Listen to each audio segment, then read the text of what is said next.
Hello everyone, সবাই কেমন আছো? আশা করি সবাই খুব ভালো আছো। আচ্ছা, ক্যাপশনে আমি কেন লিখেছি যে এই দুটো কাজে আমার লাস্ট কাজ, তার জন্য কিন্তু তোমাদের পুরো ভিডিওটা দেখতে হবে, কন্টিনিউ করো তোমরা, দেন আমি তোমাদেরকে সবকিছুই বলবো। আচ্ছা, ডেট ছিল 15 ডিসেম্বর। সেদিন ছিল আমার দুটো ব্রাইড, একটা ছিল উষা হারুন খাগাইল আর একটা ছিল কিন্তু কালিয়াগঞ্জ থেকে আরো একটু ভেতরে। ফার্স্ট লোকেশনে গিয়ে আমরা ব্রাইডের লুকটা কমপ্লিট করে নিই। আর ফার্স্ট ব্রাইড ছিল আমার প্রিয়াঙ্কা। কেমন লাগছে তোমরা অবশ্যই জানিও। লোকেশনের জন্য আমরা বেরিয়ে পড়ি, কারণ যেই আমাদের টাইমটা দেওয়া হয়েছিল ব্রাইডকে, সেই টাইমের থেকে একটু লেট হয়েছিল, কারণ রাস্তার ডিস্টেন্সটা অনেকটা দূরে, কালিয়াগঞ্জ থেকে অনেকটাই ভেতরে ছিল। আর সেকেন্ড ব্রাইড ছিল আমার মামু, আমাদেরকে ব্রাইডই রাস্তায় নিতে এসেছিল, কারণ সেখানে যেহেতু দুটো বিয়ে ছিল সেই কারণে বুঝতে পারিনি। চলো ব্রাইডের কাছ থেকে শুনে নিচ্ছি যে ও কেমন লুকটা চায়।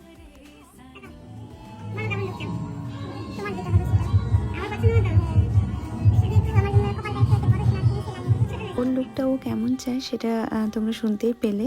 সেরকম কোনো রিকোয়ারমেন্ট ছিল না, শুধু বলেছিল কপালটা একটু যেন আমার ছোট মনে হয়, বাকিটা পুরোটাই আমার উপরেই ছেড়ে দিয়েছিল। আমার যেমন ওকে মনে হয়েছিল যেটা ভালো লাগবে সেই হিসেবেই আমি ওকে রেডি করিয়েছিলাম। তোমাদের কেমন লাগলো অবশ্যই কিন্তু তোমরা জানিও। আচ্ছা, নেক্সট ব্রাইডাল মাস্টার ক্লাস কিন্তু খুব তাড়াতাড়ি শুরু হচ্ছে। যারা ক্লাসে জয়েন করবে তারা কিন্তু খুব তাড়াতাড়ি সিট বুকিং করে নাও, আর সিট কিন্তু একদম লিমিটেড রয়েছে। আর হ্যাঁ, আর একটা কথা, তোমাদের জন্য অফার আছে, যেটা কোর্স ফি আছে সেটার থেকে কিন্তু 1000 তোমরা অফ পেয়ে যাচ্ছ অনলি 6 জনের জন্যই এই অফারটা। আর আমার দুটো ব্রাইডকে কেমন লাগলো তোমরা কিন্তু অবশ্যই জানিও। আচ্ছা, এবার বলি যে কেন বললাম এই দুটো কাজই আমার লাস্ট কাজ, সেটা ভাবতে পারিনি। সিজনের মানে 2024-এর লাস্ট কাজ এই দুটোই ছিল আমার।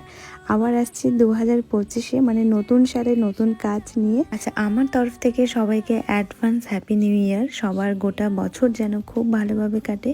সবাই খুব ভালো থেকো। দেখা হচ্ছে আবার নেক্সট ব্লগে। টাটা সবাইকে।